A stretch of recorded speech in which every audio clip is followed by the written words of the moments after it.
আওয়ামী লীগের আগামী 40 বছর ক্ষমতা আসে চান্স নেই। মাত্র 46 মিনিট সময় পেয়েছিল, শাড়িটাও ঠিক মতো বুঝতে পারে না। মিলিটারি, পুলিশ, প্রশাসন, ইউনো টিউনো সব হাসিনার চাকর,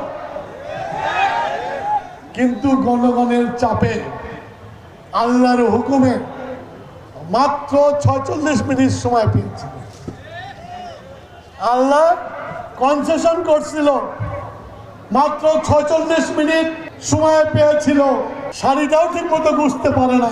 আর আমার নেত্রী বেগম খালেদা জিয়া, তাকে পালাতে হয় না, বীরের মতো ঢাকায় ছিল, বীরের বেশে মুক্তি হয়েছেন এবং তাকে নিয়ে যাওয়ার জন্য হেলিকপ্টার না, রাজকীয় অ্যাম্বুলেন্স এসেছিল লন্ডনে নিয়ে যাওয়ার জন্য। তাহলে আওয়ামী লীগের আগামী 40 বছর ক্ষমতা আসে চান্স নেই। কেন চান্স নেই আপনাদের বুঝে করুন। 71 থেকে 75 হত্যা করেছে, তখন ইলেকট্রনিক মিডিয়া ছিল না, তখন হাতে হাতে ক্যামেরা ছিল না, তখন কিছুই আসলো না।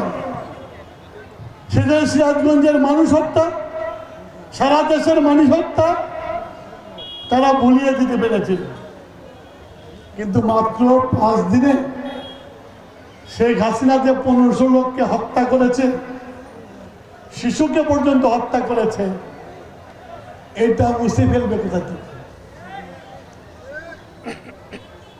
এটা মুছে ফেলার কোথায় সুযোগ আছে? যখনই আসবে তখনই ঘুরে ঘুরে এই ছবি চলে আসবে।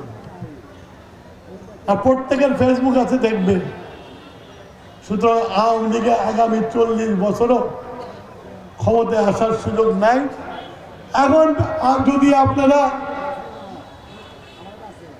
ওই 79 সালের মতো যদি ভোট না দেন, তাহলে আপনারা এক ঘরে থাকবেন। জনগণ কিন্তু, সারা দেশের জনগণ কিন্তু বিএনপির সাথেই থাকবে। আমি 25 বছর গাজীপুরে আসি নাই, এর অর্থ এই না যে গাজীপুরে আসতে চাইলে আসতে পারতাম। গাজীপুর ছিল একটা নিষিদ্ধ ভূমি, একটি বিশেষ দলের এবং কিছু বিশেষ মানুষের জন্য গাজীপুর ছিল। আমরা যারা ওই দলটি করতাম না, আমরা যারা ওই দলে বিশ্বাস করতাম না, আমাদের গাজীপুরে আসতে দেওয়া হয়। গাজীপুরে নির্বাচন কোনোদিনও সুষ্ঠু হয় না। তাই আমি আপনাদের এই গাজীপুরের মাটিতে বড় হয়েছি, ইউনূস তালুকদারের কোলে, খালেক চেয়ারম্যানের কোলে, মঞ্জেল চেয়ারম্যানের কোলে, আরও আমার অনেক ভাই, তাদের কোলে বড় হয়েছে আমি।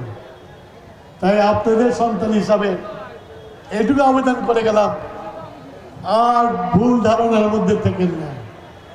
আমি খবর পাই, আমি মিটিং করবো দেখে নিশ্চিত দুপুর চলে রাতের অন্ধকারে মুখ দেখে মশাল মিছিল করছে, কোনো লাভ হবে না, কোনো লাভ হবে না। এবার বাঙালি জেগে গেছে, বহুত মিথ্যা কথা বলা হয়েছে। ওইসব মিছিল ফিছিল বাদ দিয়ে ভদ্রলোক হয়ে যান, নাহলে কিন্তু গুড়ি একটাও মাটির পড়বে না, শরীরে পড়বে।